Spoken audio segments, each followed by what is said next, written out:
Oasis. I went to go see Oasis in Sydney. Is this how we're starting our Doctor Who podcast? Is with you bullying me for wearing an Oasis shirt? Oasis. Okay. All right. This is where we are. I'm cool because I went to go see Oasis and you didn't. I'm cool because today we're ranking Doctor Who Series 5. Way! Yay. Way! Delayed applause. Yeah, that soundbite has like it starts like a second in. Yeah, you need to like someone should have accounted for that. I do so much here. You do. Yeah, welcome back, folks. Another week, and this week we are doing a ranking, which we like to do like once a month, sometimes more, sometimes less. But you guys seem to like them, so we'll keep doing them. What was the last one we did? Can't remember actually. Yeah, never mind. Series 4? No, maybe series 8 was the last one we did. It was ages ago. Yeah, it was. But we're back with series 5. I can't remember all this stuff. And yeah, we'll just sort of keep cracking with these every like once a month, or yeah, we'll see. We'll see how things go. Yeah. So the way that we are gonna do, I don't know. We won't just. Do you have anything to riff raff at the top of the show? Anything you want to talk about before we get into the ranking? Knees. You want to talk about Russell's knees? Not really. Why don't you want to talk about Russell's knees? We spoke about my knees to a great extent. For context, if you haven't seen Russell and Phil Collins. And I was having such a nice day. Breaking news, Russell T Davies has done an Instagram post. Wow. And if you haven't seen it, yeah, it's the most marvellous, best thing. We just met up. It's a picture of Russ, the GOAT, and Phil Collinson and Pete McTighe, and they're all just hanging out. And the caption is like, it was from Pete McTighe, wasn't it, that posted it, I think? I think so. Or was it Russell? I'm not sure. This is good news reporting. Someone posted it, and Russell said, "We spoke about my knees in great detail." Great detail. Which I think is a reference to Shooty saying his knees were sore, and that's why he left the role. And so... yeah. Connor, can you tell me, is this Russell T Davies leaving Doctor Who? Is that what he's saying? Well, he did post it. Right, okay. It was in Manchester, United Kingdom. Right. Lovely night out with Phil Collinson and Pete McTighe at the Soho Master, whatever. We discussed my knees at great length. So is that him, in your honest opinion, Connor, is that Russell T Davies leaving Doctor Who? I mean... You said the other day, it's like, I think he's going to stay, and that's what all these plans are, because he keeps going out for these dinners with, like, producers. It's so silly. Like Julie Gardner. We just see them, like, in New York with all these producers and all that, and we're like, well, they must be sticking around. I think he's just a rich fuck. And now he's talking about knees, and we're like, wow, he must be leaving. This is what it's like being a Doctor Who fan. I think he's just a rich fuck who likes to go out to eat dinner at these really fancy places.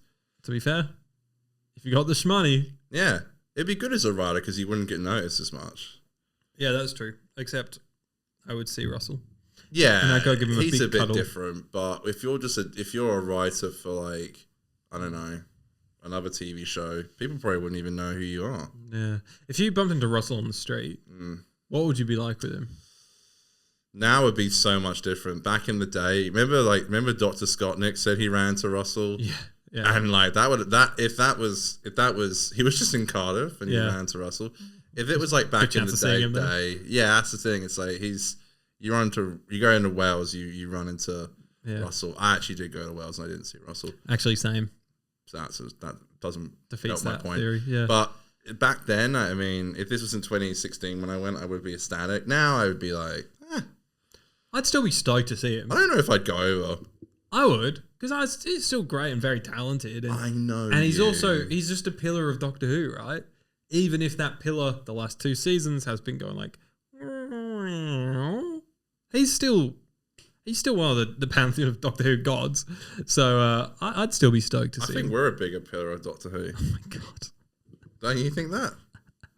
We're like a wonky, like if Russell's like a crumbling pillar. Structure. No, we're like beers, drunk ones that are flopping over all over the place. Yeah, I don't know. Good to be drinking on the pod again. Not done it in a little while. Christ, Dane. I thought you were going to drop that then. Yeah. Cheers to us. Lovely. Thanks to everyone for... Oh, by the way, You sound drunk already. This is my first drink. By the way, I swear to God, I swear my mum was like,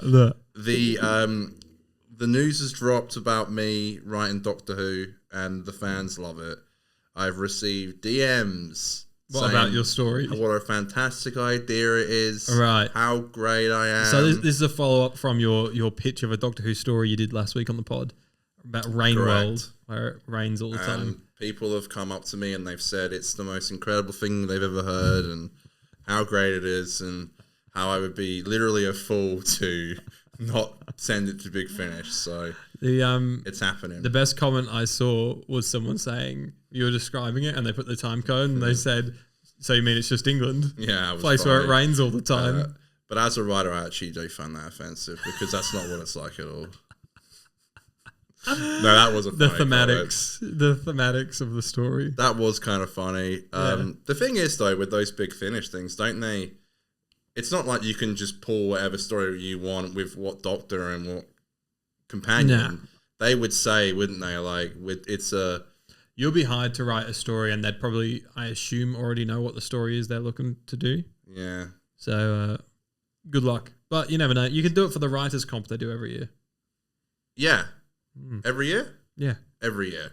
The Paul Spragg Writers' Comp, I think. So every year? Yeah. That's every year? Yeah. Yes. That's every year then? Yes. Okay, I don't know how I can make it any more clearer. Okay, that's every year. Every year, yeah. Okay. Yeah. Every year?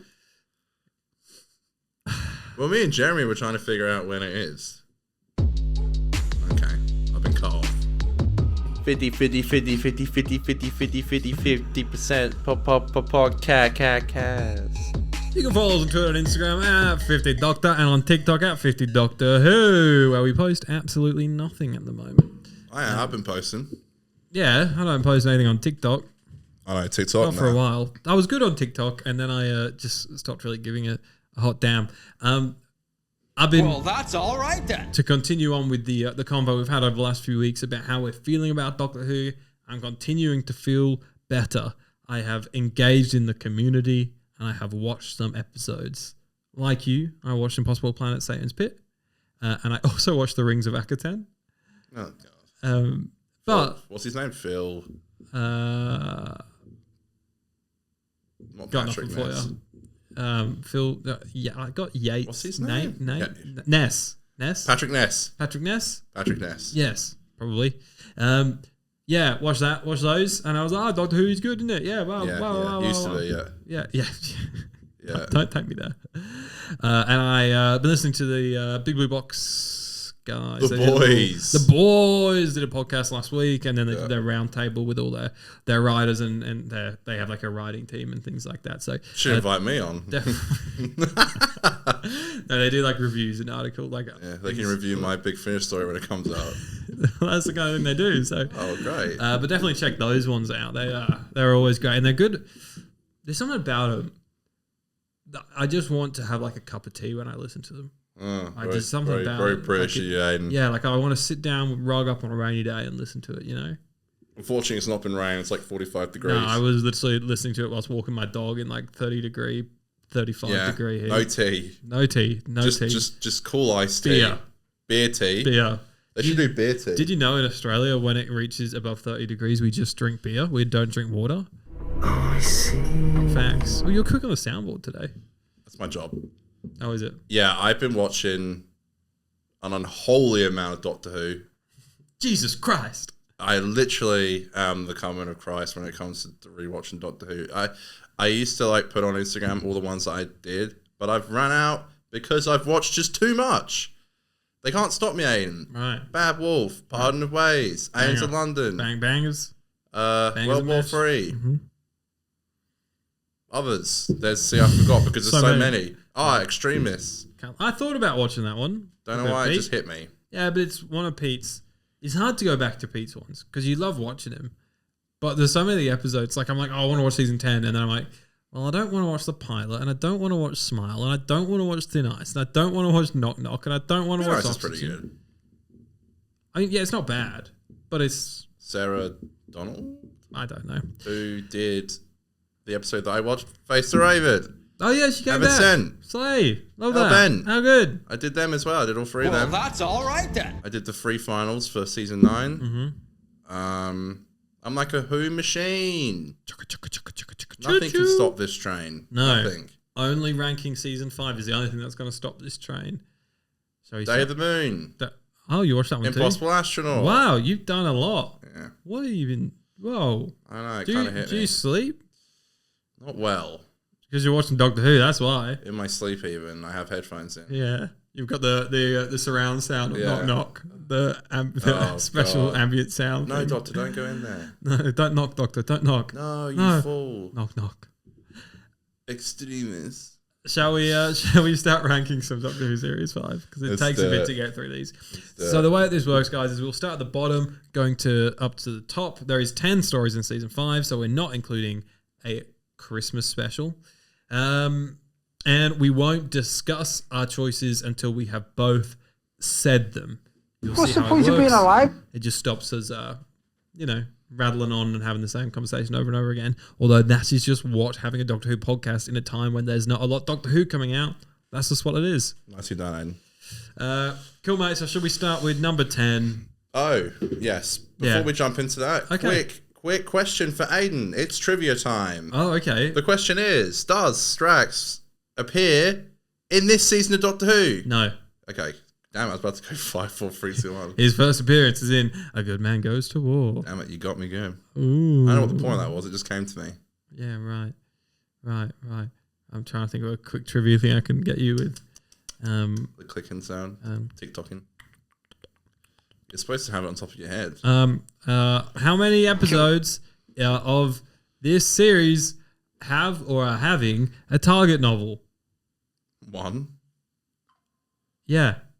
Wait, did you mean Angels? But did you mean like one could have already existed? Yeah. Yeah, see, I wouldn't have known that. Yeah, Aren't there like so I was trying to stump you. Well, I think the only reason why I didn't get that wrong is because I've heard people say that there aren't really any Matt Smith ones. There's Crimson Horror by Mark Gatiss. He did it. that. And then Moffat did Day of the Doctor, which I've not read actually. Multi-Doctor story though. I think that is it. Yeah. I think that could be it. I can't wait for the day where I can just pick up like Let's Kill Hitler off the shelf. And like buying it. And the clerk's like, get them all. Are you okay?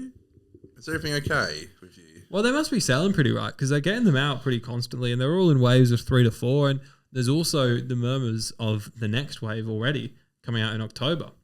There's on a couple of websites they have listings and it always happens a few months before they announce what they actually are. Know which ones they are? Now, it always just comes out like target range, like October, book 1 or something like that.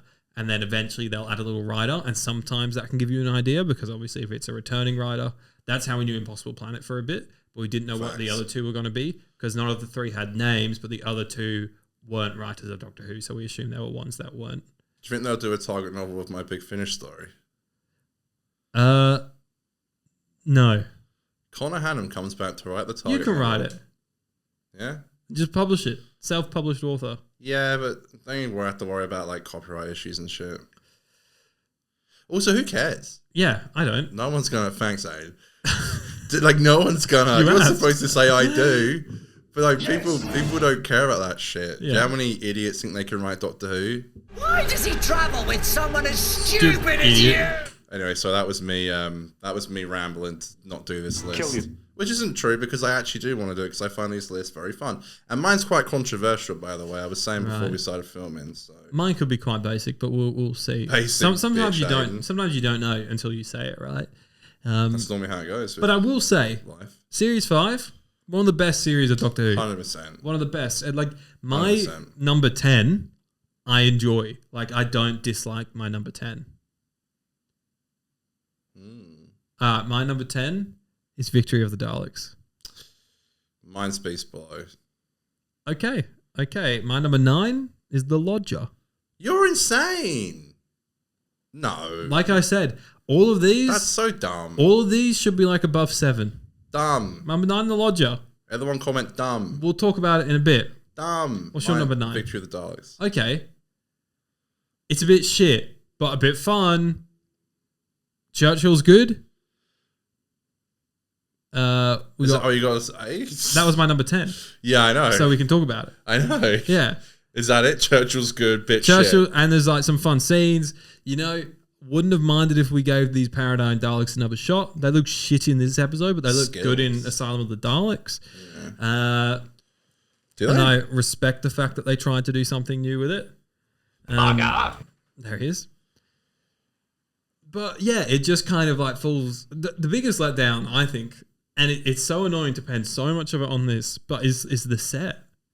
It just looks terrible. Warehouse. The warehouse, the like cooking factory or wherever it was they did it. I can still smell the fat. It looks so cheap. Like I feel like if that was on a Dalek set from Stolen Earth Journey's End or something, I genuinely think the episode would be better, significantly better, because it would have more atmosphere.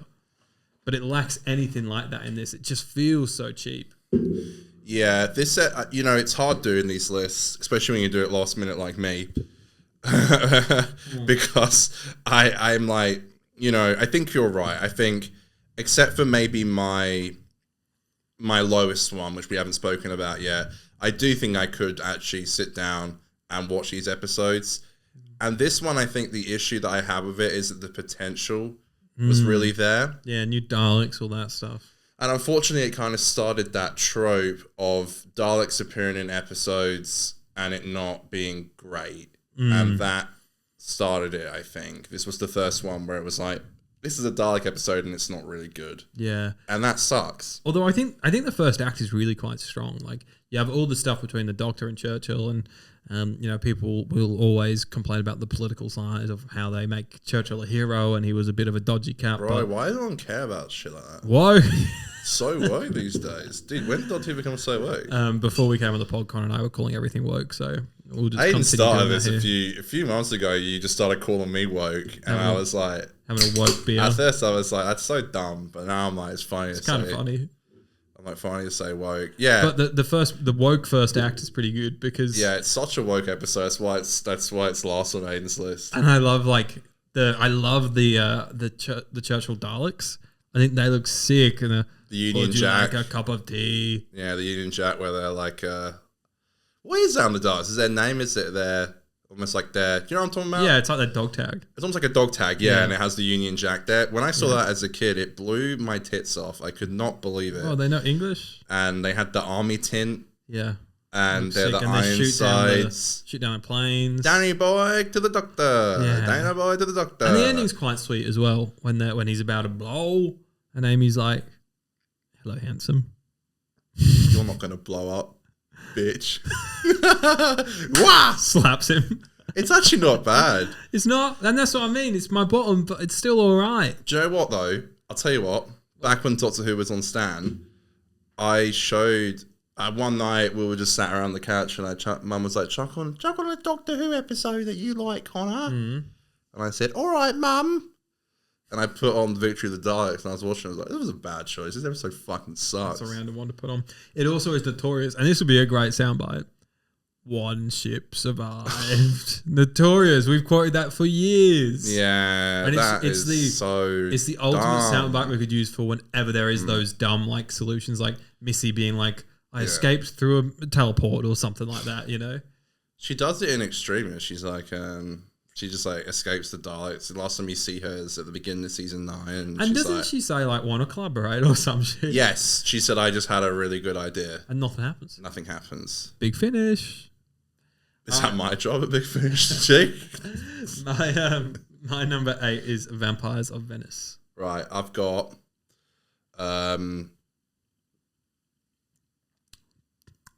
Time of Angels, Flesh and Stone. Right, okay. Wow. This is a very interesting list you've got here, mate.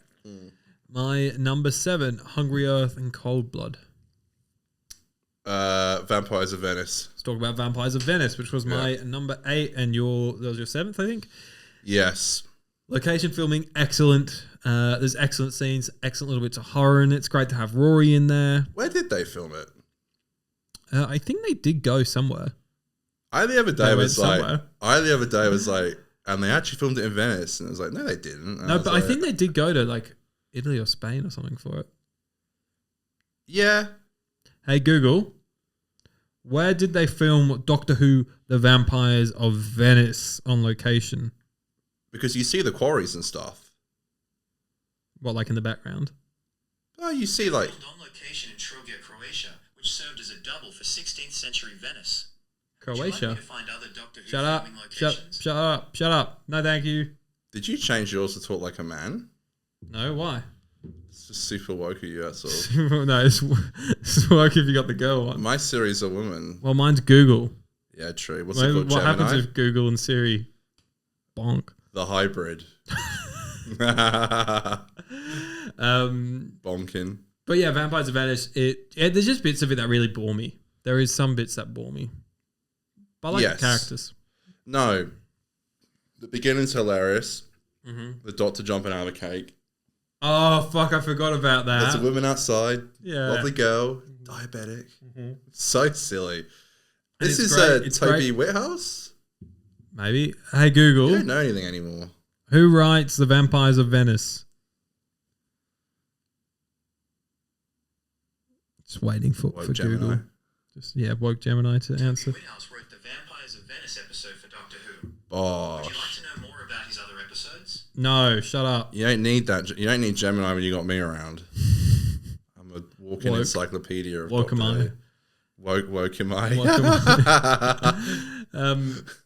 But yeah, very funny start, especially on the back of Time of Angels, Flesh of Stone. Yeah, that cliffhanger. Ooh. Is it a cliffhanger or is it more of a sexy ending, I guess? I think it's actually a woke hanger. Yeah, woke hanger, yeah. And, you know, we get to see Rory again, Rory the Sib. He pulls out a lighter for a light and the Doctor brings out his big, massive, like, lightsaber light. You know what? Generally, this is actually a fun episode. It just doesn't go into the top of the list. I like when the guy in Venice who's looking for his daughter, him and Rory swap clothes and he's wearing the Rory stag shirt. There is great gags. Yeah, it's just funny. And when I love the scene where the vampires are like floating in the window, things like that. Fantastic. And like when the Doctor first figures out they're vampires and he's like in that green lit room and he's like sees them in the reflection, but they're not there. They're not in the reflection, I think, but they are. Yes. Yeah. All Matt's cool fantastic stuff. in it. Yeah. And the score at the end as he's climbing the bell tower. That looks really bad though. It looks terrible, but also kind of slaps. Isn't there a CGI weird froggy looking thing? Well, all of the vampires are CGI froggy looking things, which probably is a bit of a weaker part of the episode. Yeah, and they have like a belt or something and it makes them look human. Yeah. Yeah. And we also have Draco's mum. Yeah, Sally passed away. She does a great job. Really sad. Yeah, she was really good in it. Good episode, but I just think there's a lot. The thing is, season 5, you're right, is so great. Yeah. I think this season has literally everything that you need in a season. A fantastic narrative. I think thematically it's great. And Moffat got the sauce. They should bring it back. Yeah, they should. Let's get Moff too. Yeah. Please don't do that. Please. Okay, my number 6 is The Beast Below. Well, we can talk about Beast Below. We can talk about Beast Below. Yeah. Which is the last one on my list. Yeah. So the lowest. Pitch to me why it's so bad. Well, it's a... Yeah, go on. Yeah, go on. Pitch it. Yeah. It is pretty off. bad. I mean, I just think for a second, it gives me end of the world vibes. It's like second episode after a really great opener. I think 11th Hour and Rose are both just such fantastic openers, and you could really start the show at any one of those points. Yeah. Though I would recommend starting at Rose. Yeah. But either way, like, they both have these episodes afterwards, which suck. And I always feel like if you're like a new fan to Doctor Who, you'd be like, oh, that kind of sucked because like the last episode was so good. I think the Smilers are a very good idea. The design is awesome. I'm obviously very pro animal. I think it's maybe quite depressing. The whole idea of Starship UK is a fantastic idea. But I don't know. Isn't it Truthful Consequences? I think that's it, yeah. Yeah, Truthful Consequences. Is it? Or is that the Zygon invasion? That's the Zygon invasion. the two buttons. Yeah, it's like forget or remember or forget.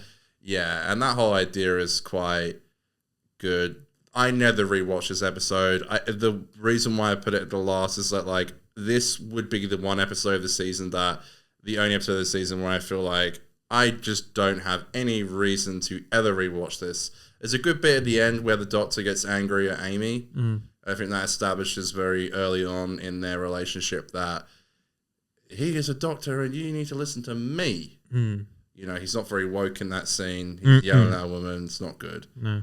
You know, so yeah. There's a scene where vomit lands on. That's fun. The Doctor and Amy. That's good.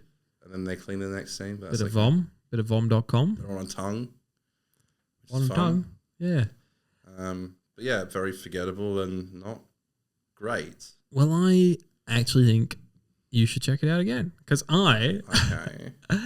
No, but because I didn't hate it, but I definitely didn't like it on broadcast. And then I think maybe when we rewatched it for the pod, I can't remember, but I know since then I've watched it once or twice over the last few years. Yeah.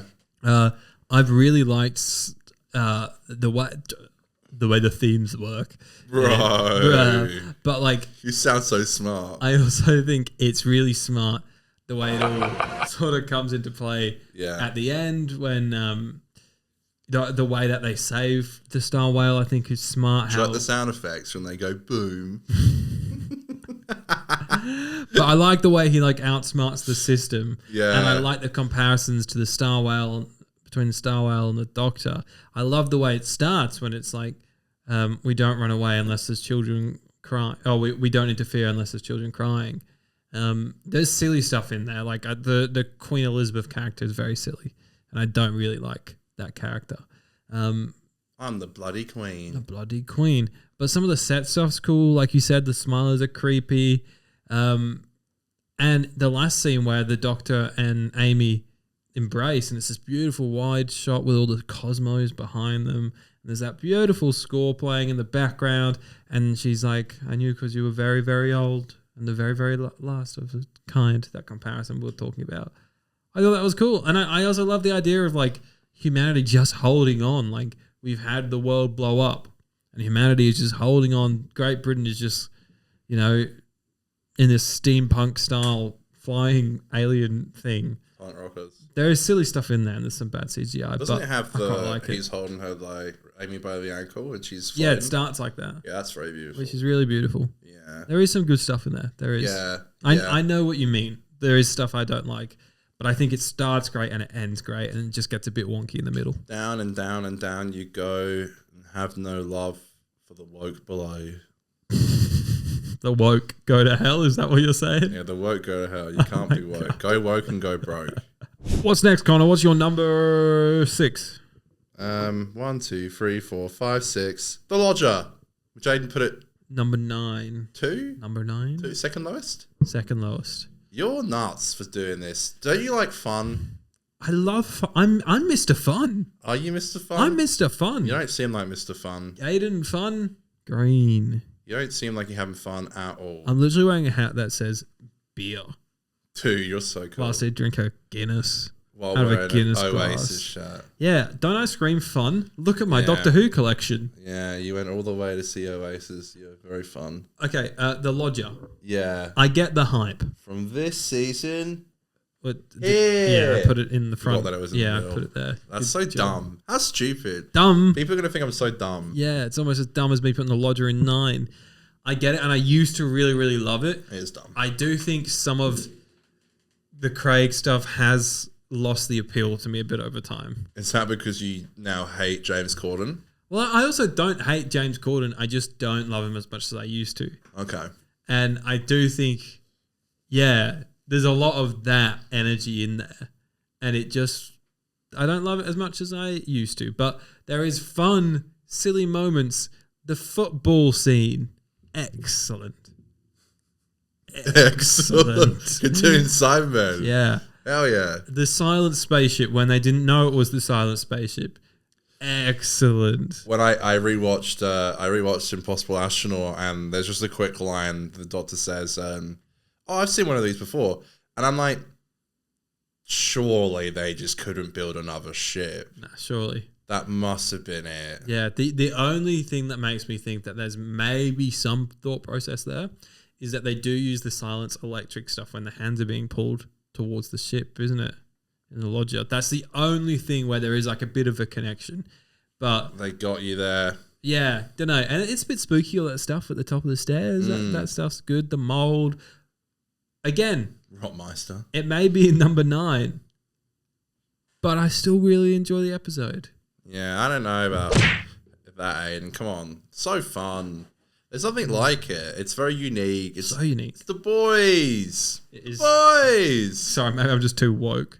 Yeah, you're just too woke. You can't enjoy episode with the boys anymore. Come on. It's just fun. Fair. Funny shit. Amy's hardly in it, but it's still used really well. Yeah, she is. The zigzag plotter. Yeah. The what? I did the zigzag plotter. It's saying a load of 7s. Is 7s good? 6 and 7. 6 and 7. Yeah. I had to buy an ink cartridge today. A what? An ink cartridge for my printer. Yeah. And it said, I'd never bought one before for my printer. And so I had to research what cartridge it was. I like where this is going. And it was 6-7. Hey. And I had to go to the shop and they would be like, I'm like, can I have an ink cartridge? They're like, what number ink cartridge do you need? And I have to be like, 6, 7. Did they laugh? No, because I said 67. You're no fun. I love like those silly things. Like the other day, my partner and I, we went through the Macca's drive-through, McDonald's for you uneducated non-Australians. We went through the Macca's drive-through and I got a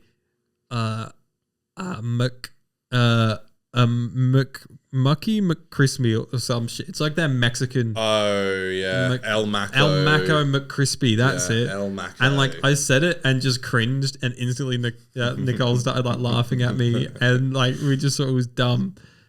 It was so like just those silly things. You hate saying stuff like that because you hated reading the cocktail list where it was like all the weird cocktail names. You hated reading them. You would just point to it on the menu and not say it. I had a mate that wanted to go to that we used to always go to Grilled back when we were younger. Yeah. And there was a burger he always wanted to try because he thought it looked really nice, but just didn't want to say the name. Yeah. It was the Bar burger. He was like, I don't want to have to go. Is that because it's lamb? I assume. Black sheep, possibly. have you any Possibly wool? lamb. Possibly lamb. Yeah. Yeah. There's just some the El Maco. The El Maco McCrispy. Give me a fucking break. Honestly, it's bad enough that I'm in the bloody Macca's drive-through. Don't best make thing me about say being vegetarians, I don't have to try any of that shit anymore. it's bullshit, mate. And Unless they bring in a plant-based option. I hate that stuff. But yeah, we were looking at our wedding expos, so it was like 9 o'clock and we hadn't had dinner yet. So that is classic like drive-through shit. You're like, why am I here? Yeah. We've been out late. It was a weeknight. Yeah. Yeah, I take my client to McDonald's every Friday, and sometimes I'll get something, and then I'm driving home, and I'm like, I feel horrible. Like, I genuinely feel awful. Yeah. So what's the point? Does that to you? What's the point of it all? Okay, any last words on the lodger before we move on? Great. No? James Corden. Yeah, but he's fine. Yeah. He's funny in it. He's good in it. Craig. You're starting to look like your chair.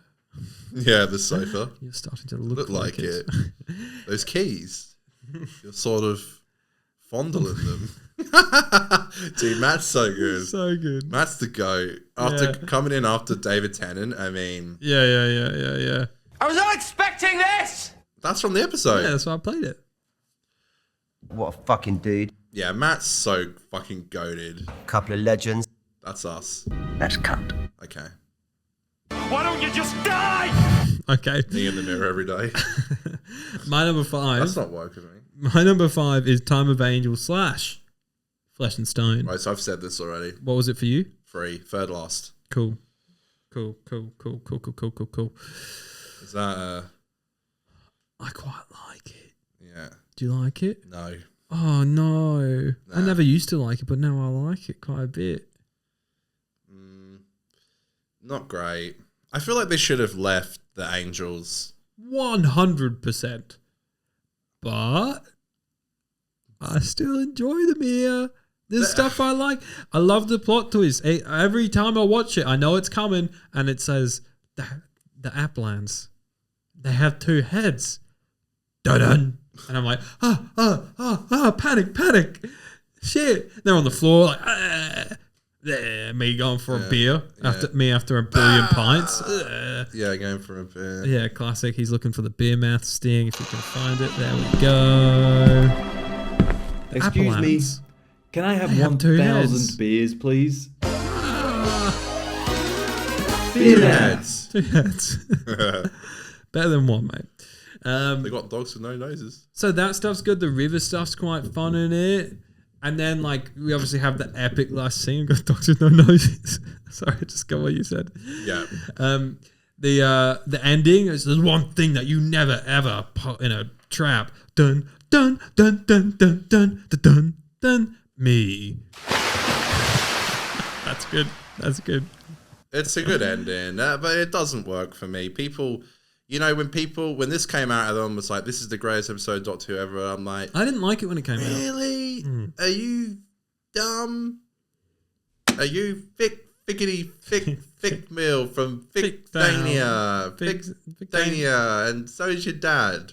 I was like, this shit sucks. Sure. They should have let the Weeping Angels. I was watching Hellbound the other day, and I forget the Weeping Angels are in it, like, very briefly. There's that one scene. They're in the Matrix. Yeah. They're like guarding it. Mm-hmm. Oh no, well, they got lost in it. And I'm like, this is the result of this shit, because now they're just back and they're in Time of Angels for just a little bit. Their appearance in the Gogh Complex, I don't mind. That's good. Yeah, I like that. Quick, little easy, quickie. Yeah. Little quickie, yeah. and I'm teasing you. That was good because it's quiet. Yeah, I boosted it. I boosted it for the that. sound lad. Yeah. Yeah, but I just not a fan. I tried to rewatch it the other day on my ridiculous, massive Doctor Who random rewatch. I call it the randomizer. Okay. That's a dumb word. Don't say that. But, randomizer. But I tried to start it, and I just couldn't do it, Jerry. He doesn't get it. I don't like River Song episodes. I put on Science at the Library again to check out because I notoriously don't like that episode or episodes, and I just couldn't do it, Jerry. I can't do it, Jerry. Kill you. I think fair enough. Part 2, not only do I think it keeps up the momentum from the end of part 1 for a lot of it. Like, they're running through the tunnels. They're like, what are we going to do? Holy shit. That kind of thing. But then when the crack appears, when Carly's crack appears, and you're like, this Moff guy, he's doing something with the series structure. Like, there's stuff going on here. And it becomes such a big thing. And so not only does part 2 pay off part 1, but it really like sets up the mysteries of the crack even more. And it just makes it so much more interesting than like just seeing Bad Wolf all the time. Like, because we just see the crack. Hey. I love the Bad Wolf mystery, don't get me wrong. But like the crack, if it was just like we saw the crack at the end of every episode, like we do, but if they didn't expand on it here and there and have it become an actual bit of a threat and, talk more about what it is, then it would be a much weaker season, I think. The way that they establish everything the light touches, the way the soldiers start to disappear. And they forget who they are. They completely forget about them completely. And the way that they defeat the angels is to send them into the crack, and it closes the crack, and it closes both of them. It's, I think, really clever. I love the, the Krelliks? What are they called? The religious military? Yeah, everyone thought it was going to be them in Boom. Yeah, which I think they probably should have been. But yeah, I agree. Yeah, I love them, and the guy from Game of Thrones, that's one of them. Jorah the Explorer. Yeah, Jorah the Explorer. I forgot about that name. I love that stuff, and he gets his neck snapped. So the neck snapping stuff is a little spooky, but I don't like the way. I think I like the Weeping Angels as people, those rules that were established in Blink. I don't like that they are actually not sort of like the fundamental weaknesses they turn to stone when they're being looked at. When they're being looked at. It's not. It shouldn't be a choice. It should be just that is how they are as weren't creatures. They scavenging ones though? Hadn't they gone mad? Yeah, I guess. And that's why they would kill him? Oh, yeah, sure. Yeah, they'd lost the plot maybe. But I guess I mean more so that, like, and it is quite a creepy scene when Amy's surrounded by them and she's got to convince them that she has her eyes open and then the head starts to turn. That is creepy. I do quite like that. But yeah, there is the whole thing where I'm like, I don't think they should look like stone when they start to move because they turn to stone when they're being looked at. It's sort of how I always sort of Electric Light Orchestra. thought it. Is that a song? I turn to stone. Okay, there you go. But B, I don't like how it's sort of like a bit of a choice. Like they're choosing to turn to stone, and when they realize she's not got, when she can't see them, she's starting to be like, they start to come out of their shell a little bit. But that would be like my only flaw with it. Love the end. Well, the kissy ending's a bit silly, but yeah, I just love so much about this story. Yeah. I remember with Blink, it was like, oh, it'd be so cool to actually see the angels move. I remember that was a big thing kids at school were saying. Yeah. And we get to see it. Yeah. And it just doesn't work for me. There's a Next Doctor mentioned with the Victorian London huge Cyberman. Yeah. The Doctor comes back from Pandorica Opens, which is really cool because he's not wearing the... Again, it's pushing that plot around a bit. Oh, he is wearing the jacket, isn't he? Because he leaves his jacket with the angel. Yeah, which angel is great. Takes it off. That was a great way to like set up that little not flashback, but that scene. But then also when like the angel takes it, it's like one of those things where it's so cool that the angel got that close that it got to his jacket, but he just got out of its grasp. Yeah, and it tells like they find a day that is when the original series Pandorica, Big Bang aired. Yeah, so that's really cool, but. I feel like the only great episode of With the Weeping Angels is Blink, and I'll stand by that. Oh, I think most people would agree with it. And I have no interest in reading The Big Finish. Of listening to Big Finish? Sorry, the Target novel. Oh, the Target novel, right. This is the sound the crap makes when it opens. Hey, too. Yeah. Hey, too. Not a fan of it, though. I never was, and people always loved it. And did they? I don't remember. At school, people did. They loved the Weeping Angels. Big memory of Series 5 coming out and people being really lukewarm on it. Yeah, I remember my mum watched it and she was like, that wasn't as good as the Sally Sparrow episode. Yeah. I specifically remember it took to Vincent and the Doctor for my mum to be like, Matt's actually pretty good, isn't he? Like, I remember she did not like him. And then that episode she got to, I was like, wow, I get it. Funnily enough, my mum hated Matt Smith for a few years, and then it was actually rewatching this episode that made her like Matt. There you go. This was the first one he filmed, wasn't it? Yeah, it was these two. Yeah. And he's so great. Excellent, yeah. Directing's really good as well. Wasn't it a director it's the same guy that does 11th Hour? Yes. Yeah. And then he never came back. Yeah, but it is directed really good. And I think Murray's score's great. I love so much about it. The scene in the hallway in the ship is great with the lights going off and the gunshot. The gunshot as you see them moving and stuff. It looks really cool. But just not a huge fan of it, I'm afraid. Fair enough, mate. What's your number 5? My number 5. Your number 5, please. Is Pandorica Opens the Big Bang. Okay, well that's my number 4, so let's talk about it. Yeah, so this is, I think, a fantastic final. I just rewatched the other night Bad Wolf Parting of Ways, which I stand by is the best final of New Who. It is the best Doctor Who finale ever. Which is funny because it's the first season. Yeah. But I think if there would be a runner-up or second, I would say probably this. Yeah, it's definitely up there. Yeah. I think I never really liked Big Bang when it came out. I always remember loving Pandorica Opens, then Big Bang. Not as good. I think because the Pandorica Opens sets up this big the combination of all the villains and stuff. When I first watched Big Bang as a kid, and it was much more simplified. The threats was one Dalek and one Cyberman, that sort of thing.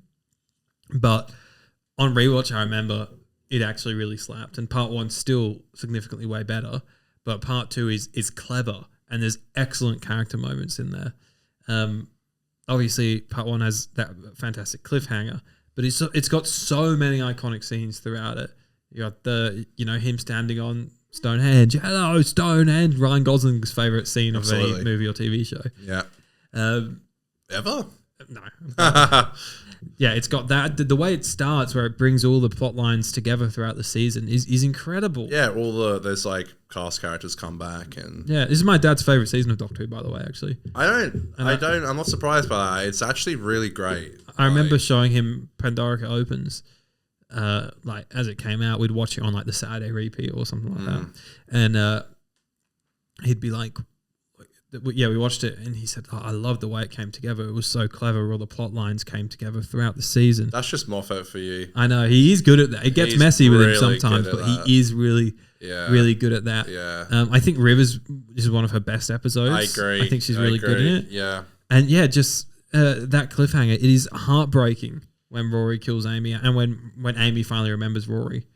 The Life and Death of Amy Pond, which yeah. is the piece from Murray Gold. Yeah. So good.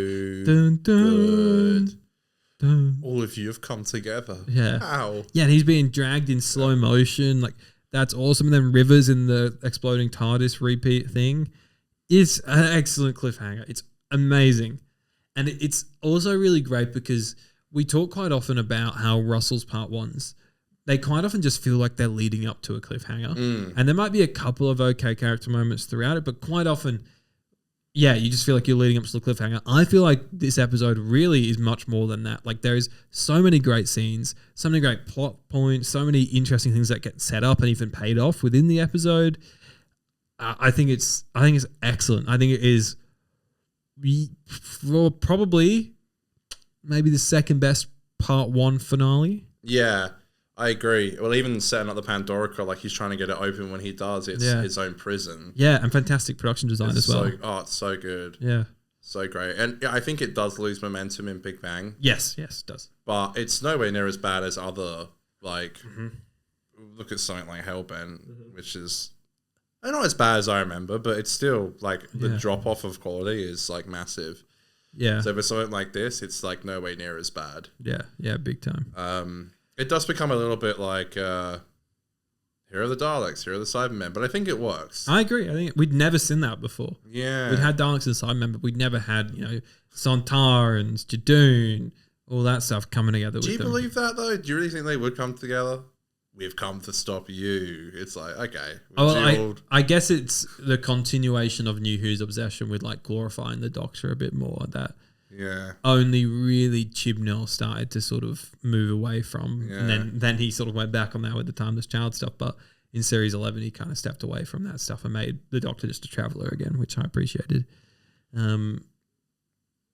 Yeah, and the emotional stuff in part 2 is really great. Like, the chase around the museum is fun and clever, the way that the time stuff works with, like, the future Doctor going back to Stonehenge, swapping out with Amy. That's how they restore Amy. All that stuff makes so much sense. It's so clever. And then you have, like, the Doctor dying, and then he, flies the Pandorica back into the Big Bang. And it's got the text. It's like, what does it say? Geronimo. But then the last 10, 15 minutes after that, when they're, they're resetting back through time and all that, it's so clever. And a common complaint of Russell finales is there's always these big world-ending threats, and then they just get, like, undone. Like, the classic one is Sound of the Drums, where they literally just go, is Last of the Time Lords part 2? Yes. And they literally just travel back in time. Yeah, none of it happened. Whereas in this, it's like, yes, it all gets undone, but the character moments you get whilst it's unraveling and things like that make it so worth it. And you get the wedding sequence, you get the drunk giraffe for the first time.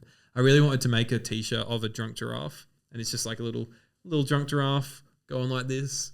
You could wear it to conventions. If anyone wants me to make it, let's do merch. We'll make some merch. And slap the 50 Doctor name on it. And a $50 bill.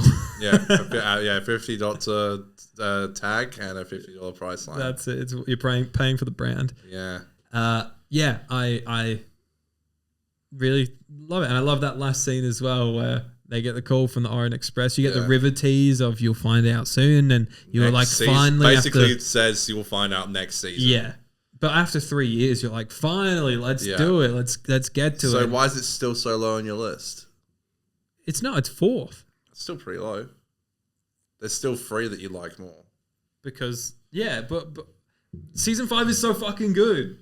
Goated. It's so good, man. Like, It's so hard to do this. Was it your number 5? Was it? So why is it so low on yours? Number 4. Oh, so it was 4 for both of us. Yeah. Right. Have we missed one of yours? No, I got 3 left. But how many do you have on there? Because there's a big one as well. Ooh, there's a big one on there as well that you've not said. 6, 7, 8, 9, 10. Have you said Cold Blood? No. Interesting. Wow. I do. That's my 1, 2, 3, 4, 5. 1, 2, 3, 4, 5. That's my This 5th. is some excellent podcast. That's my 5th. Wait, so you have said it? No, I think I skipped it. Yeah, that's what I'm saying. That's why I'm confused. You missed it. It is on there. I do have Hungry Earth Cold Blood. It was my 5th one. So Hungry Earth Cold Blood was your 5th one. Yes. Let's talk about that because it was my 7th one. We'll step back a little bit. We're going back in time. We will recap this list shortly. My goodness. But I have got it written down. Yeah, it's my 5th. Okay, so that's your 5th one, Right. and so Written by Chris Chibnall, of course. that's your 5th one, and then Pandorica Opens Big Bang is your 4th one, right? It's the 5th. It's the 5th lowest. The 5th lowest. You've got numbers next to them. If we're going from, you want me to go from the bottom? It's the 5th lowest. It's the 5th, so it's yours. Okay, so the 6th best. Yes. 1, 2, 3, 4, 5, 6. Yeah. Okay, 6th best, okay. So it's level with the beast below. Beer for me. math. Okay, so it's your 6th and my 4th. No, your 6th and my 7th. Talk to me about the human nature. I keep calling it Hungry human Earth. nature. Hungry Earth and Cold Blood. God, what a mess. Chris Chibnall is back once again to give us a banger and a half of an episode. Is it an a banger? episode that isn't bad at all. It's good. Okay, It's not shit. here we go. I don't know. I like it. I rewatched it recently-ish, I think. And it's good. Good Again, character. I loved this episode as a kid. I thought it was awesome. And people weren't too hot on it. They didn't like You could say they were a bit the cold blood on it. They didn't like the way the Silurians were used. Or looked, I think, was a popular thing. But Yeah, well, Doctor Who fans have a tendency to complain. yeah, it's very common, isn't it? I think this goes down a little bit for me now that I've seen like the Silurians and the Sea Devils and how it is as in those classic stories and how it's the same as that. But there is also way more to it than those stories. Pouring just some nice. There's still got a bit of fizz in it. There's a bit of fizz in there. That's all right. Look at you, Gaiden. Poured probably a bit more than I was hoping. Drinking champagne. Champagne Supernova, baby. Didn't know you liked Oasis. But I think a lot of it is a bit mid. I find one of the mother character really annoying. Very dumb too. Yeah, there's some stuff that it just doesn't interest me, a lot of it. When Amy, gets pulled through at the start, that's great, and I love where they go with that stuff. I love how it's probably one of Rory's strongest episodes as well. He very rarely gets time to shine outside of The Girl Who Waited. Rory the Roman. But Rory the Roman, he's strong here. But I think what boosted this up to 7, because I probably would have had it in 9th or 10th. Again, not because it's that bad. Series 5 is really good, but I probably would have had it, 9th or 10th, if it wasn't for those last 10 minutes, because they are epic. Yeah. Rory dies. The The gets crack absorbed. opens. Yeah, Carly's crack opens again. Yeah. The Doctor puts his arm in. Pulls out a bit at the top. Arm should have been erased. Yeah, technically. But he wouldn't even remember it. Yeah, the Doctor would have one arm. He would always have had one arm. Yeah, always. Will Hunt with no arm. Yeah. Great. But then you get, the broken TARDIS tease, which is fucking iconic. Yeah. It is so iconic, that little chip, and then The he puts hanky. it up. He gets the hanky out and he grabs it. It's so good, man. And that scene where the Doctor's trying to get Amy to remember and not forget, and then the TARDIS goes, boom, boom, boom, boom. And he's like, fucking dog. It is such a great series. It is. Generally, this whole series arc is really great. Really, really great. And they drop the ball with Series 6, I think. That's what was big. It's such a big turn off for people for Series 6. It just wasn't as good as Series 5. Big time. The plot just wasn't as good. No plot. But the Silurians are really good, and I love this episode quite a lot, and I think it's one of Chibnall's best. I know people... I remember this one being a lot more diversive than the Angels episode, personally. Right. Yeah. Yeah. No.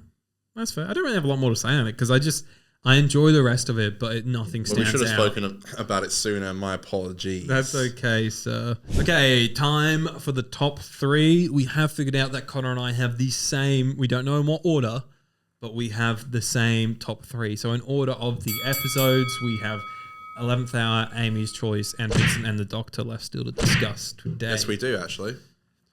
So, my number 3. Ready for this? And I want to say, these 3 episodes are all Doctor Who at its fucking best. I love all 3 of these, and on a different day, another one of these might go on top of the other, okay? It's not going to be the same as mine, I bet you. Yeah, maybe not. My number 3 is Amy's Choice. My number 3 is Vincent and the Doctor. Okay. Well, my number 2 is Vincent and the Doctor. My number 2 is Amy's Choice. Okay. Let's do Vincent first, and then we'll do Amy's Choice. Okay, I wonder what our number 1 is. Yeah, okay. So Vincent is your number 2. Yes, but Amy's my number 3, so we'll do Amy's first. Amy, okay, yeah. Maybe? So I can't remember. maybe Amy. Maybe. Oasis. Wokeasis. Amy's Choice. Amy's Choice. Banging episode. So great. Toby Jones is the Valiard. Okay. Unconfirmed. And just not true. Unconfirmed because just not true. Says who? Jesus. Says who? Doctor. Who? The Valiard is back. And this time, they're not on a boring cancel. Mm-hmm. That's a reference to Trial of a Time Lord, if you didn't get it. Everyone laugh at home, please. Thank you.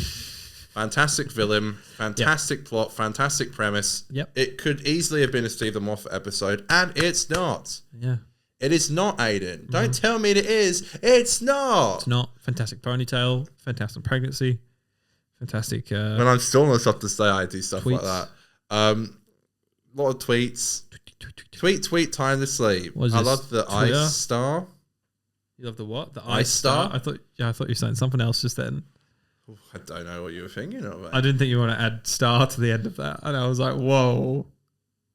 I don't get it. Okay. Great. Is everyone going to laugh at me? No. If anything, they will be like, Aiden's a prick. Okay, good. Maybe on rewatch I'll get it. Maybe. How does an ice star burn? Doesn't make sense. Doesn't. But it also kind of does at the same time. Because ice does burn. It does hurt. Yeah. Fuck ice. For one. Yes. There we go. Is that what you were trying to say? That's sort of what I was hinting at, but I Yes. also thought I left it a little bit too open and that I really should clarify. I thought Fuck maybe ice. you were referring to that, but I didn't know if you were referring to that. So No. I just want to mate. Yeah. Yep. yeah, Yeah. ice star. Ice Star. So Burning Star, all that bullshit. Really great. I love the TARDIS stuff is so interesting. Like that stuff's great. It's a great, beautiful looking set. And it's like would probably have saved a bit of money as well to film a bunch of the How TARDIS. did they But do it it? doesn't feel that way. They just put frost everywhere. Nah, not real frost. No, it's fake frost. You numpty. Yeah, but wouldn't that be super hard to clean up? Yeah, it would, but that's their jobs, man. True. It's like they build sets and then just destroy sets. You go It's to the work, same you're like, thing. this is really hard. You're like, oh wait, this is my job. Yeah. I got to do it. I got to be done, mate. Yeah, it's got to be done, I mate. make Can't complain I about work on it. Doctor Who for a living. Got to be done. Yeah, true. That'd be fun. Yeah.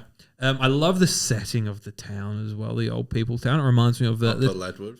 Upper Leadworth. The town. It reminds me of the town I'm from in England, which is a town called Kendal Mercy. in the Lake District. Which is just like an old people's town, really, and it's all mouldy. And there's like a half broken, tiny ass destroyed castle. That's Kendal Castle in the middle of the town on a hill. So it's the same energy. Yeah, it's a great episode. Watch our review.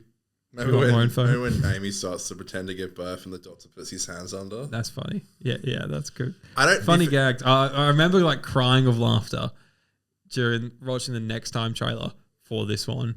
Where they're like, he's like, Toby Jones says, if you die in the dream, you wake up in reality. Ask me what happens if you die in reality. What happens if you die in reality? You die, stupid. That's why it's called reality. Dude, such a good Valeyard. Like, Oh my god. one thing I think that really sucks about the episode is the green eyes in the mouth. Nah, it it's just looks fine. shit. Nah, it's shit. He's fine. It sucks. It's fine. The postman is walking past and he gets sick for it and he's like, bro, he becomes dust. All the old people banging on the window in the butchers. Amy's fucking smacking the one with the plank. Whack her. Whack her. I might watch that when I go home tonight. Actually. Yeah, it's a banger. And also like really beautiful the ending when Amy's like, I don't want to live without him. And it's a great thing with the plot of they kill themselves. Yeah, literally. Yeah. Literally. Yeah. Literally, we could use the soundbite. Soundbite. And we're not even being politically incorrect by playing this. Kill yourself. That was going on in Amy's head when she was driving into the wall. Yep. Yeah, it's so great. There is a isn't there a really rogue line whilst they're sat on the bench that flies under the Sadly, we radar? can only agree to die. Say again, sorry? Isn't there a really rogue line whilst they're sat on the bench at the start of the episode? I can't remember what it is. That's a little bit edgy. But it's an edgy line that I think you only really catch if you watch with subtitles or something like that. Oh, suicide. Yeah, what do they say? Yeah. How do you stop the self-harm? Yeah. Now maybe we should retract the soundbite that we just played. It's like, it's so quiet. How do you stop the... And then Rory says something and the doctor says self-harm. Yes. That's crazy. That's crazy. Yeah. Yeah. Doctor Who. Let's cut. That's crazy. The director in that scene. Jesus. Let's not do that. Yeah, Let's not do that. Nuts. Yeah, wild west. Yeah, fantastic ending. Welcome to the Wild Wild West. And it's great that like then come the two-parter Cold Blood and all that now Amy and Rory are then back to their they're back and they love each other, and then when Rory actually does die in the next week episode, the week after character the work. Episode, character. You put them through conflict for a few episodes and then it pays off. It's called character work. Disney Who, take notes. Oh wait, you're already gone. Doesn't matter. Why don't you just die?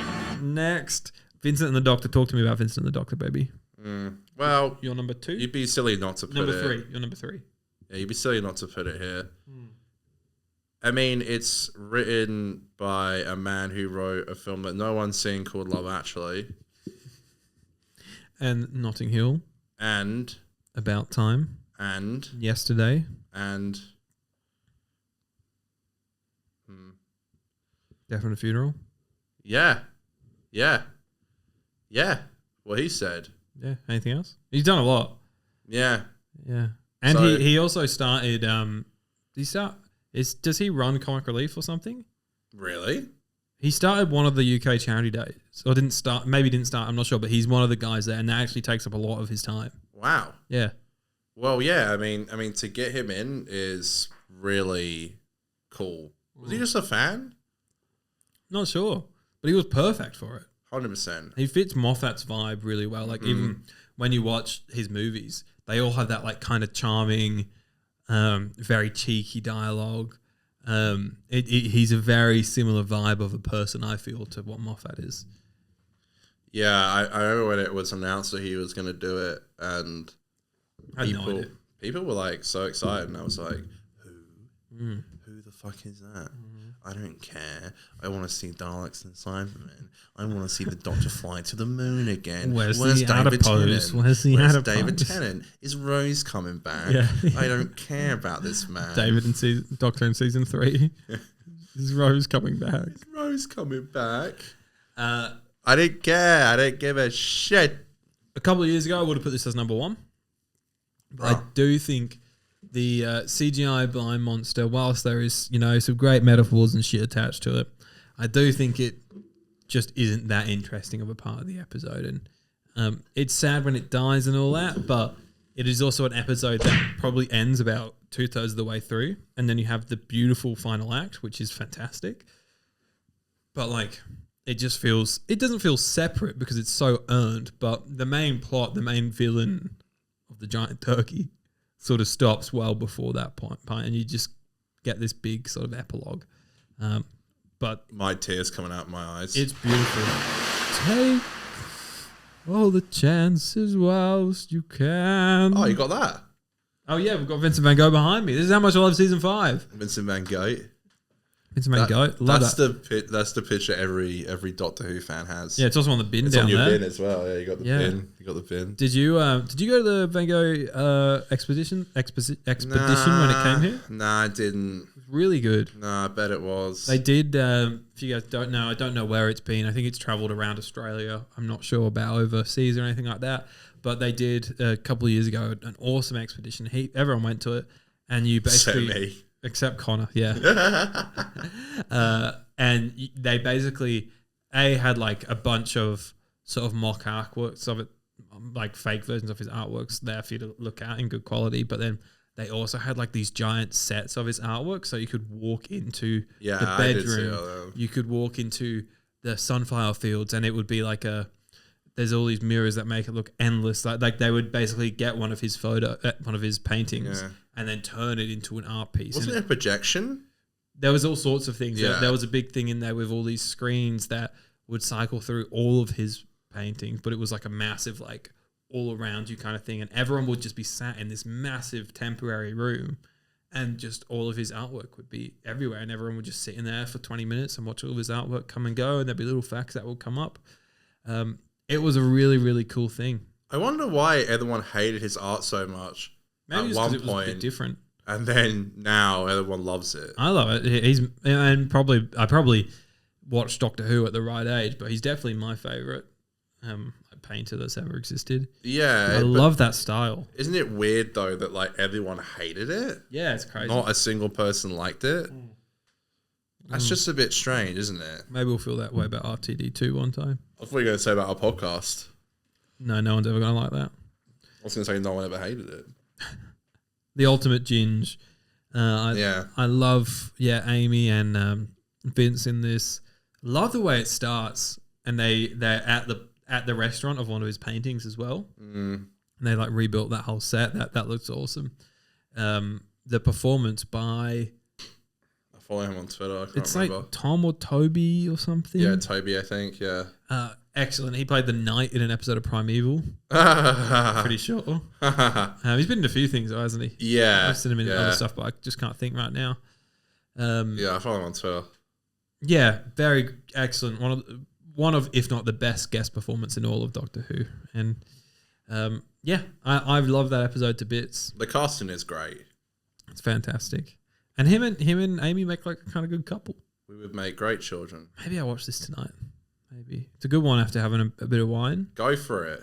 My little cry. Yeah, I'll do Amy's choice. You do. Oh, the chance as well. Who's the guy? Who's the guy at the end? Oh, Bill Nye's in Bill the fucking episode. Why is Bill Nye in the episode? Because he's in all of Richard Curtis's films. Well, not all of them, but he's in most of them. And they're just good. I think good mates as a result of it. But we'd be good mates. He put me in all the films. Would you put me in all your big finishes? Yeah. If I could talk to them about it. Yeah. All right. I'll talk to Nick Briggs and be like, can Aiden be on it? He'd be in like a Dalek Aiden wants voice. to come on Big Finish. You mean the Aiden? I'm such a huge fan. Yes. You to Big Finish pitching your story. No one else has done this story before. Pick up my idea. Cool. Excellent. Love that. Great story. Number one. You know, if I had more time, that's a Jeremy Johns reference, and if I had more time, I was gonna get all 10 of them and use them as we do the countdown.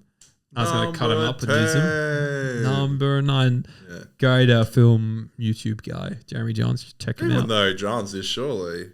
Oh, come on, we're bigger than Johns. I know we're bigger than him, but you know. Big joke. My nose. All right, so number 1 is 3, 2, 1. The 11th Hour. You didn't do it with me. I've seen this episode before. Yeah, both of us have. I have seen this episode before. The 11th Hour. Goat. Ain't no stopping that goat. Best series opener. Well, I was gonna say first Doctor episode. Yeah, I do think in 2026 is the best jumping on point for Doctor Who. whilst Rose gives you the context and the nostalgia, but if you're like a TikTok nerd loser and you don't want to watch like I got no time for you then. the rough CGI and things like that comes in Rose. No, but at least it's super HD and things like that. Like it looks nice. Like when you watch Rose, whilst we're nostalgic for that look, 11th Hour just the production values look so much better than the production values of Rose. Well, having it. Because you know it's true. To be fair, yeah, kind of. Aliens in London, there's some really bad CGI. Mm-hmm. No, I wouldn't say really bad. Ropey. Yeah, I'll give you that. I reckon it'll be fine. I mean, but I don't like that though, because this is what the Americans did. They started with 11th Hour because they're idiots over there. Yeah, and they loved Matt. And they love Matt. They go into the whole era. They filmed an episode in America, which is where we live. Mm-hmm. They live in America. Why are they going to come in Australia? They should. We just got a new film studio in Perth. Yeah, that's cool. They could bring the new Doctor there. Maybe that's what we need. I was thinking about this today. We need Pete McTighe to become showrunner, so we'll do it. No. But surely he'd do a Doctor Who Australia Doctor Who episode. I guess. Surely have some heritage in Tegan there. finally gets to the airport. Americans watching the 11th Hour. What a fucking dude. Wow, their film is really in America? Wow. Wow. Can we talk about the 11th Hour a bit? Sure. It's pretty good. Prisoner Zero has escaped. Prisoner Zero. What the mighty geographers. I don't think we've been a little bit tipsy on the pod in a while. Olivia Colman. It's great. Yeah. Oh, yeah. What the fuck? For like 5 minutes. She's She's hardly in it. She's hardly in it. She's hardly in it. Yeah, wild little cameo. And she also was like a decent sized British actor by that point. So it's a random pre-Oscar to have, but it's like because this was Broadchurch around yet? I don't know. No. Okay. All right. No, Broadchurch was series 7 because David. Did your phone just? I thought I said Siri. I thought your phone just made like a moan. It sounded like your phone just moaned. I don't have a setting like that. What? Series 7 is like your safe word. It gets a little bit lonely at night, okay? No, I think that I was going to say the reason why David Tennant's hair looks so different in Day of the Doctor is because he was filming Broadchurch. Yeah, but I didn't know what season that was for. I think it's 1. Interesting. I think. Hey, Google. Classic. When did Broadchurch Series 1 air? 2012. Could be. That sounds about right. Yeah. Oh, well, maybe 2011. Don't know. Series 1 of Broadchurch You're right. aired from March 4th to April 22nd, 2013 on ITV. Yeah. Right. Would you like the air dates for the second and third series as well? Sure. No, it didn't hear me. Shut up. Well. So was it? No, but then was he filming series 2 then? Maybe for Day of the Doc. Maybe. Yeah. So that's why his hair looks like that. Funky.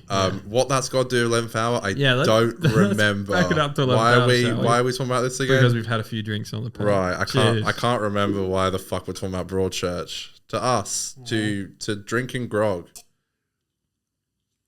I get too pissed. I have a big day at work tomorrow. Yeah. Yeah. So I can't. I got really good Fridays. Really? I got a huge shoot tomorrow. Yeah. Massive. Is it the new studio? No, not going back to Perth Studios. I drove past it again today. That's good. It's very good looking, isn't it? It's good. 11th Hour. Mm-hmm. Considering we've ranked it as number 1, we should talk about why it's number 1 a bit. Big CGI worm. Silence will fall, Doctor. Oh, yes. Yeah. The question is asked. Yeah. Silence, Doctor. Yeah, that's great. That's a great little thing. All the way it starts, Doctor falls from sky, out of box, jumping out. You're Scottish, try something. Yes. Oh, it's so funny. Yeah. It's so silly. How did you feel as a young man? Excellent. When Big worm. When Karen Gillan went, I'm a kissogram, and pulled off her hat and her hair fell down. I was like, in her police outfit. How did it make you feel? Okay. That was sort of what I thought. Wow, did you?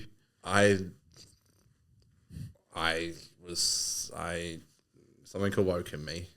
Enough about Prisoner Zero. The Force Awakens. Your big worm. In Connor. Yeah, exactly. God, this got gross very quickly. Oh my God. Yeah, we were young. We were kids. Yeah, I don't feel that way now. What? Big ball, like. Yeah, very silly. It Very comes back silly. at the end of Series 5 with the Pandorica. Yeah, they're all in the sky. I don't know why they're there. Because they had the CGI They models did it and they already. can just put it in. All hail budget. Excellent. Go. Big brain Moff. I got it. We'll just reuse that one. Doesn't make sense that they're there, but yeah. The duck pond thing a duck pond without any ducks. comes back in. Joy to the world. Oh my God. On the newspaper. On the newspaper, yeah. They didn't open a door to a duck pond. And they fall into the pond. Pond life.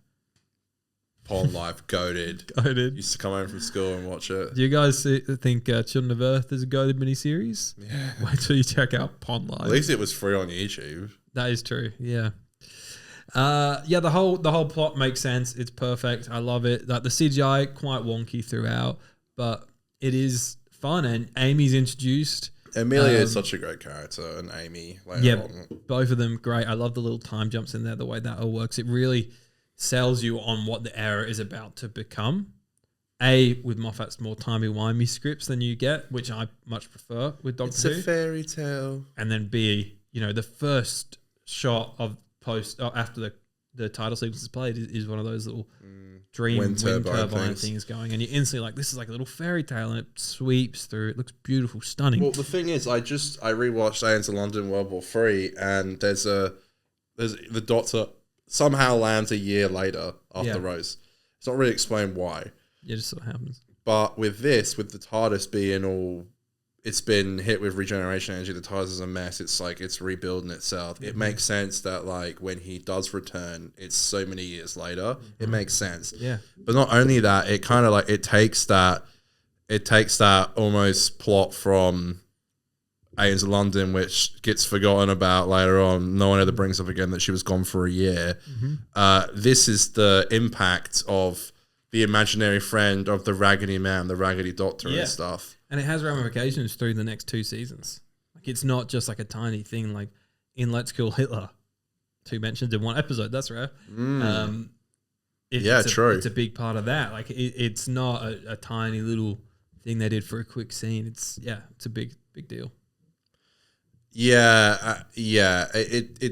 It's very magical, and they see Rory, and he's a nurse, and it's like it's the Raggedy Doctor. That's fun, yeah. It's him, the Raggedy Doctor. Get a girlfriend, Jeff. Yeah, I was about to bring him up. Yeah, it's like when it's going on in the sky, and the Doctor's like, "There's a big thing in the sky, and you're taking a picture of an old man and a dog." Yeah, I like that because he's in a hospital in a coma, and they say it at the same time. And that's where so good. They're also still sort of experimenting with that style, and again, I think it's that great director that does Angels Take Manhattan, Time of Angels, Flesh and Stone, and they sort of do that more Sherlocky thing when they're taking it freezes and the Doctor's like, wait, let me think. Yeah. And they goes into his eye. Yeah, it goes like frame by frame. Yeah, for everything. And it's goated. It's something that I feel like you only really get away with that interesting style in like sort of a piloty episode, because it's not the type of thing you'd do normally. I remember watching back when I was a kid, watching The Flash with Grant Gustin. Yeah, episode 1 of that. The pilot I remember because he's like a crime scene investigator or some shit before he becomes the Flash, and he's like investigating crimes. And they do like the Sherlock thing where he'll start being like, okay, so the accident was here, but then this gun ended up over here, and then it would like draw a line through the air, and it happens heaps of times in the pilot, but never comes back in episode 2. So it's like they're finding their feet in terms of style and things like that. And I always enjoy that in pilot episodes, seeing the things that don't quite make it throughout the season, but was an interesting idea at the start. It's very good. It's a fantastic opener. Mm-hmm. It still holds up to today. I'm the Doctor. Oh, I mean... Who's the bomb? Who's the man? I'm not doing that again. I Am the Doctor gets memed on for how much it gets used. What banger. But it's so... It is one of the greatest character themes of all time. Mm-hmm. I'll stand by and die on that hill. So good, they brought it back in the Star Piece. I'm running up the hill. I make a deal with you're God. You're talking about Max's theme from Stranger Things. But I bought a beep,